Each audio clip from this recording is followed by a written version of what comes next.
Tre immigrati irregolari scoperti in Friuli in pochi giorni accompagnati alla frontiera per il rimpatrio.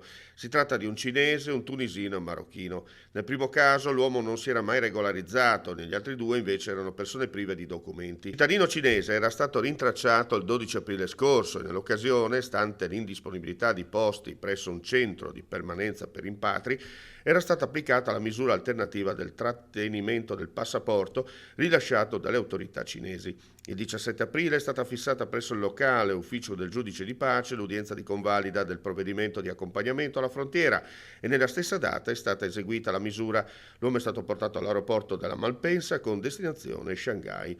Nella stessa giornata è stato eseguito un accompagnamento di un marocchino al CPR di Bari in quanto non in regola con il soggiorno sul territorio nazionale e privo di documenti. Infine, il 24 aprile è stato eseguito un accompagnamento di un tunisino al CPR di Gradisca in quanto non in regola con il soggiorno sul territorio nazionale e privo di documenti.